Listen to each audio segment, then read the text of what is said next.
بسم الله الرحمن الرحيم، والصلاة والسلام على سيدنا محمد وعلى آله وصحبه وسلم. فيديو جديد على قناتنا يوميات مصطفى ومزرعته. فيديو مهم جدا بنتكلم فيه عن أخطر الأمراض اللي بتصيب البط، لأن ده المرض الوحيد الوبائي اللي بيصيب البط. وبائي يعني سريع الانتشار وبينتشر بسرعة بين القطيع في البط. المرض ده اسمه التهاب الكبد الوبائي في البط. بنقول البط جاله فيروس. معنى جاله فيروس يعني ملوش علاج. فيروس ملوش علاج.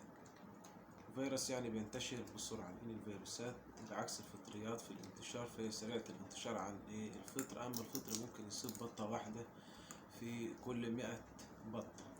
قبل ما نبدأ الفيديو ما تنسوش تعملوا متابعة عشان يوصل لكم إشعار بكل فيديو جديد هينزل على القناة، وينزل لكم كل فيديو جديد هينزل على صفحة الفيس اللي حضراتكم بتشاهدوها دلوقتي. يعني الفيديو ده على الفيس والفيديو ده نفسه على اليوتيوب. نبدأ الأول في ازاي نحمي طيورنا منه والأعراض بتاعته شكلها ايه، عشان ما تستعجلوش وتروحوا تجيبوا علاج وتخسروا فلوس كتير، وأساسا المرض ده ملوش علاج. طبعا المرض ده بيصيب البط في أي أعمار. طبعا هو مش بيصيب جميع أنواع البط. هو سريع الانتشار في البط الفرنساوي والبط المولر. البط الفرنساوي والبط الشرشيري، البط البيور هو سريع الانتشار في البط الفرنساوي. هو بيستهدف البط الفرنساوي لأنه أضعف في المناعة من البط السوداني، وأضعف في المناعة من البط المسكوفي، وأضعف في المناعة من البط المولر. يبقى الفيروس ده بيهاجم البط ضعيف المناعة. بيهاجم البط في عمره الأول عمر أسبوع، في عمره الثاني اللي هو عمر أسبوعين، في العمر الثالث، في العمر الرابع، لحد عمر شهر. تفضل الإصابة بأشد ما يمكن. في العمر الأول ممكن توصل نسبة النافق يقضي على القطيع بحاله 100 بطة 100 بطة. في العمر الثاني اللي هو بعد أسبوعين يقضي على نص البط 50 بطة. في العمر الثالث والرابع يقضي على 25 من كل 100 بطة، وتقل نسبة الإصابة كلما اتجهنا للأمام في عمر البط. تمام. ده بسبب ضعف المناعة اللي بتيجي للبط. البط يبقى ضعيف المناعة لحد عمر شهر. ده برضو ممكن يصيب البط السوداني والبط المسكوفي في الأعمار الصغرى. أما البط الفرنساوي والبط المولر ممكن يصيبوا بعد عمر شهرين لو البط متربي في بيئة مؤهلة إنها تنصاب بالفيروس ده. طبعا الفيروس ده بيتنقل ازاي؟ بيتنقل عن بطة أصابها الفيروس، فالبطة دي تبقى سبب في هلاك 25 بطة قبلها، أو 50 بطة، أو 100 بطة قبل كل بطة. ازاي نحافظ على طيورنا أو البط بتاعنا منه؟ هندي روافع مناعة في الأول. رافع مناعة فيروسي أثناء ما أصاب، يعني أثناء المرض وقبل ما يجي الفيروس ده أصلا، عشان يحمي البط من اللي هو ينصاب بالفيروس.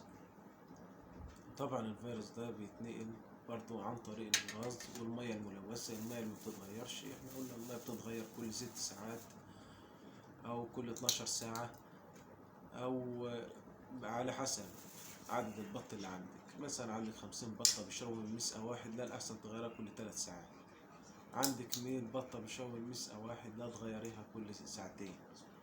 تغير الماء على طول، وتتجنبي ان الفيروس ده ممكن يتنقل عن طريق يعني الحاجة اللي احنا لابسينها في رجلينا، اللي هو الحذاء، او لا مؤاخذة يعني الجزمة اللي احنا بنخش بيها بالليل الطيور.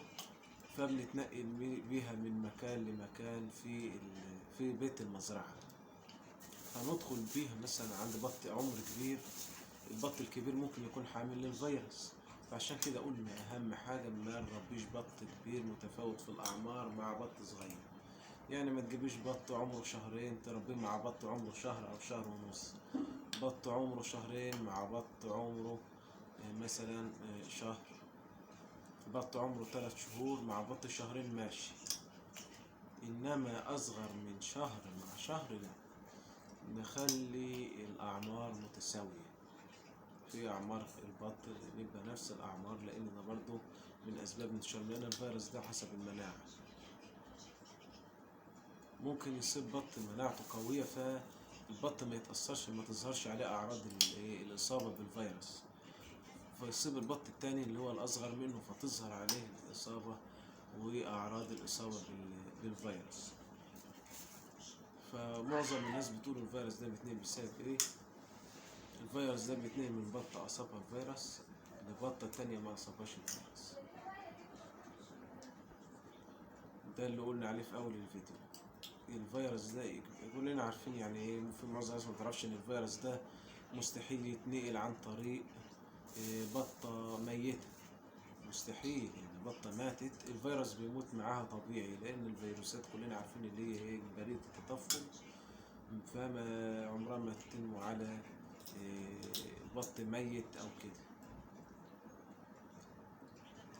فالبط، طب ازاي نحافظ على البط بتاعنا من اللي هو يتنقله الفيروس؟ هنحافظ على العلف والمية والفرش ومناعة البط والغذاء الكويس، يعني ندي روافع مناعة في العمر الأول، عمر أسبوع، والعمر الثاني والعمر الثالث نديله روافع مناعة. مش هقولك رافع مناعة فيروس، رافع المناعة فيروسي ده بعد ما تظهر الإصابة في أعداد من البط.